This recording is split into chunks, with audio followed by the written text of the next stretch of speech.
복된 소식 아름다운 소리 AM 1590kHz 시카고 기독교 방송입니다.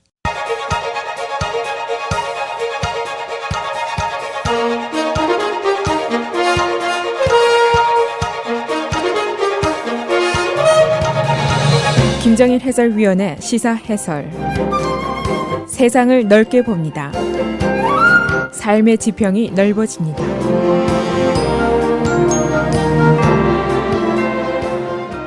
시사해설입니다. 민주당 전당대회 어제가 데이 2 여러 가지 일들이 벌어졌습니다만 가장 중요한 것 역사적인 일이 성취됐다는 것이 우선입니다. 미국 역사상 첫 번째 여성 대통령 후보가 탄생했습니다. 민주당 대의원들이 어제 필라델피아 전당대회장에서 각 주별로 대의원 수를 표점검을 하면서 저녁 6시 56분경에 공식적으로 힐러리 클린턴의 민주당 대선 후보를 결정을 했습니다. 오늘은 어제 민주당 전당대회에 있었던 내용들을 간추려 보겠습니다. 우선 역사적인 일인데 미국이 민주주의의 세계 리드 국가 중에 하나지만은 그러나 여성에 대한 차별은 아주 오랫동안 계속이 되어 왔었습니다. 어제 드디어 주요 정당의 대통령 후보로는 첫 번째 여성이 탄생하는 역사적인 기록이 세워지게 됐습니다. 지금까지 부통령 후보는 몇 명이 있었습니다만 당선이 되지 못했고 상원, 하원 의원, 여성의 숫자가 근년에 크게 증가했습니다만 아직도 전체의 한 17% 정도의 수준입니다. 어제 전당대회장에 있는 스크린에 역대 미국 대통령의 얼굴이 나타났는데 44명 모두 남자입니다. 그리고 한 명을 빼고는 모두 백인입니다. 그 한 명은 바로 흑인인 오바마 대통령이죠. 그리고 어제 아직 당 후보의 입장이지만 여성이 처음으로 등장을 했습니다. 그 발표되는 순간에 클린턴 후보는 뉴욕에 있었는데 전당대회장으로 그 라이브로 방송을 연결해서 했습니다. 그 한 말이 우리가 오늘 가장 큰 글래스 실링을 깼다는데 믿어지지가 않는다라고 얘기를 하면서 지금 이 시간에 텔레비전을 보고 있는 어린 소녀들이 있는지 모르겠지만은 내가 아마 미국의 첫 여성 대통령이 될 것 같다. 그런데 그 다음 차례는 누구냐? 바로 그대들이 다음 차례다라고 얘기를 했습니다. 어제 데이 2 가장 중요한 과제가 있었습니다. 힐러리 클린턴을 재소개하는 일입니다. 클린턴의 그 퍼블릭 라이프가 거의 4반세기에 가까운 아주 오랜 세월입니다. 그동안 퍼스트 레이디를 했고 세네터를 했고 국무장관을 했고 그동안에 대중에 그 각인된 그녀에 대한 고정적인 이미지가 있죠. 그런데 이제 바로 여기에 문제가 발생을 하고 있습니다. 그녀의 고정 이미지 중에 부정적인 것들이 크다. 이것이 이제 바로 문제입니다. 그래서 그녀의 비호감도가 거의 50% 내외를 기록을 하고 있습니다. 다널드 트럼프보다는 비호감도가 낮은 수준이지만은 그러나 전반적으로 보면은 위험한 꽤 높은 수준입니다. 그래서 어제 이 이미지 개선에 민주당의 연사들이 모두 초점을 맞추고 있었습니다. 빌 클린턴 전 대통령도 힐러리에게 두 개의 힐러리가 사실은 있다. 하나는 real 힐러리, 진짜 힐러리가 있고 다른 하나는 made up 힐러리, 만들어진 힐러리가 있는데 대의원 여러분께서는 오늘 real 힐러리, 진짜 힐러리를 대통령 후보로 지명하셨습니다. 이렇게 설명을 했습니다. 이 힐러리 클린턴의 이미지, 공화당의 공격적인 구호도 있습니다만 다널드 트럼프가 보통 crooked 힐러리 이렇게 얘기하죠. 신뢰할 수 없는 정직하지 못한 힐러리다 그 얘기인데 일부 부정적인 것들은 그녀의 야심찬 모습, 냉담함, 월스트리트에서 연설을 하고 엄청난 돈을 챙기는 힐러리 또는 이메일, 뱅가지 사건에 대해서 거짓말을 하는 장본인 그런 이미지가 어느 정도 강하게 지금 부각이 되어 있습니다. 한번 고정된 이미지를 바꾼다는 것은 사실은 쉽지가 않은 일이죠. 그래서 어제 등단한 연사들이 그녀의 인격과 업적에 대해서 증언식의 연설을 많이 했습니다. 이미지의 변신을 꾀하는 그런 전략이었습니다. 그런데 이제 이 역할에 뛰어든 사람이 바로 빌 클린턴 전 대통령이죠. 클린턴 전 대통령은 뭐 미국에서 연설 솜씨로는 두 번째가 나오면 서러운 사람인데 어제 장장 42분 동안이나 연설을 했습니다. 그리고 텔레프롬터의 그 원고도 거의 무시한 채로 연설을 했는데 이 클린턴은 원고를 안 읽으면은 연설을 더 잘한다. 그런 평이 있죠.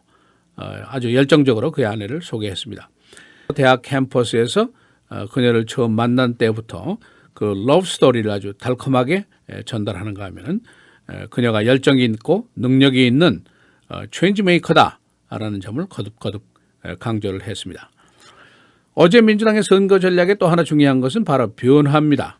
지금 많은 사람들이 힐러리 클린턴의 당선은 버락 오바마의 제3기에 해당하지 않겠느냐 또는 그녀의 정치는 현상 유지에 머물 것이다. 새로운 게 별로 없지 않느냐 이제 그런 의식이 있습니다. 그래서 어제 대의원들의 손에 든 팻말의 사인도 보면은 change maker 변화를 추구하는 사람이다 하는 점을 굉장히 강하게 강조를 했습니다. 또 한 가지 중요한 전략 당연히 도널드 트럼프에 대한 공격이겠죠. 그에 대한 기소장 낭독식의 공격이 어제 계속이 되었습니다. 트럼프로부터 공격을 당하고 모욕을 당하고 상처를 받은 사람들 이 사람들의 분노와 섭섭함을 다 수용하는 그런 연설들이 계속이 됐습니다. 트럼프의 생각은 그가 공화당 주 그러니까 2012년도 밋 람니가 이긴 주는 내가 다 이길 것이다. 거기에 플러스 새로 등장한 새로운 투표인들을 규합을 한다면 승리의 승산이 있다. 그런 생각을 하고 있습니다. 그러나 민주당과 클린턴 쪽에서는 트럼프가 밋 람니 승리주를 다 석권하지 못할 것이다 라고 믿고 있습니다. 우선 펜실베니아라든가 오하이오, 미시간 등은 스윙 스테이트인데 여기서 트럼프의 승산이 적다고 분석을 하고 있습니다. 중요한 원인은 트럼프가 모욕을 하고 공격한 소수계들, 이민 그룹들의 반란이 예상된다. 그런 기대를 하고 있죠. 그래서 어제 등단한 연사들이 트럼프의 모욕에 대한 기소장 낭독 이것을 계속했습니다. 이 트럼프에 유리한 고지가 있는데 바로 백인 남성 저학력자 이 그룹입니다. 뉴욕타임스와 CBS 뉴스가 조사한 것을 보면은 이 그룹에서 트럼프와 클린턴의 지지율은 53대 28 트럼프가 아주 월등하게 우세입니다. 그래서 바로 트럼프가 이 그룹을 향한 메시지를 계속하는데 그 메시지가 공격적인 막말입니다. 이들의 분노, 이들의 불만을 대변하기 위해서 누군가 소수계라든가 여성이라든가 공격을 해야 하는데 그래서 이제 표가 올라갈 것이다. 이제 그런 결론이죠. 그러나 이제 백인 남성 대절 이상 고학력자 중에서는 트럼프와 클린턴이 47대 47 타이스코어입니다. 그리고 백인 여성들 표에서는 트럼프 대 클린턴 역시 타이스코어입니다.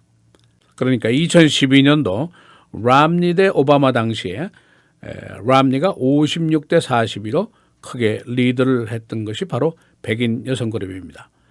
최근에 민주당 후보가 여성표에서 크게 이긴 것은 1996년도 빌 클린턴이 이긴 것 그것뿐입니다.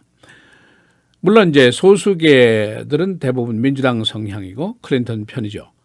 그러나 말 그대로 소수입니다. 특히 에이시안의 경우에는 숫자도 적고 투표도 게을리하고 그래서 결과적으로 정치력은 항상 바닥세고 그런 신세를 면치 못하고 있습니다. 빌 클린턴 대통령이 어제 이민그룹에다가 호소를 했습니다. 귀하들을 다시 돌려보내려고 하는 사람들이 있습니다. 클린턴 편을 들어주십시오라고 강력한 호소를 했습니다.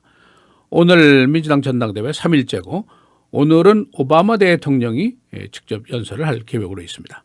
시사해설 김재일입니다.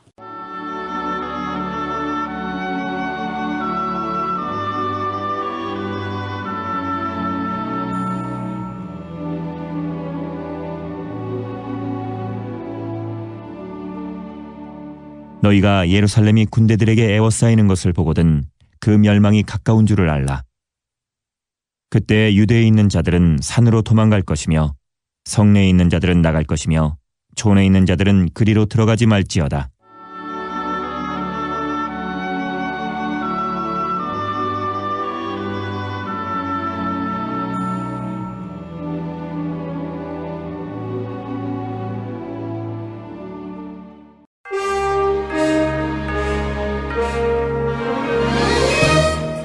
헤드라인 뉴스입니다.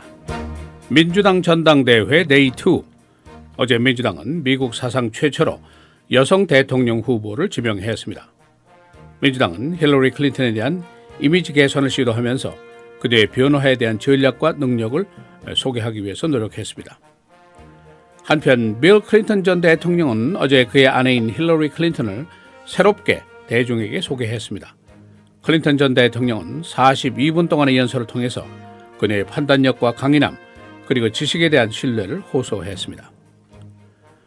미국은 사우스 차이나 씨에 대한 해군 작전이 계속될 것임을 확실하게 했습니다. 미국은 이 해역의 항해 자유권을 주장해왔습니다. 중국은 최근 국제재판소의 판결에 불복하면서 이 해역의 영해권을 계속 주장하고 있습니다. 페더럴 리저브가 오늘 이틀 동안의 회의를 마감합니다. 금리 인상 여부는 아직 분명치 않습니다. 최근 증시와 고용 실적이 개선됐습니다. 페더럴 리저브는 금년 4월, 5월경에 금리 인상 계획을 했지만 고용 시장의 부진으로 연기했습니다. 아이시스가 프랑스에서 가톨릭 신부를 참수했습니다. 2명의 테러리스트는 프랑스 북부에 있는 한 성당 미사에 침입해서 신부를 인질로 잡았습니다. 그 이후에 이 테러리스트들은 85살 난 신부를 칼로 베어서 살해했습니다. 오스트레일리아 남자가 복권으로 휴양지 섬 소유권에 당첨되었습니다. 복권 투자 비용은 $49. 당첨 휴양지는 태평양상에 있는 개발된 휴양지 섬입니다. 시카고시 경찰국 감사실은 3명의 경찰관에 대한 파면을 권고했습니다. 이들은 정당하지 않은 총격 발사의 혐의를 받고 있습니다. 최종 결정은 폴리스 보드의 권한입니다. 어제 민주당 전당대회에 시카고 지역의 경찰 총격 피살자의 가족들이 참석했습니다. 하디아 페들린 그리고 샌디 블란드의 어머니들입니다. 이들은 총기 규제와 경찰의 개혁을 촉구했습니다. 연방검찰은 시카고 지역에서 활동하고 있는 갱단 라틴 킹스의 갱 두목급 10여 명을 체포해서 기소하게 됐습니다. 검찰은 약 3년 동안 이들의 범죄 행위를 수사해 왔습니다. 날씨입니다. 오늘 맑고 최고 89도, 목요일 맑고 흐리고 한때 비 81도, 금, 토, 주일 계속해서 맑고 흐리고 금요일, 토요일의 최고 기온 80도, 주일은 84도로 예상이 됩니다.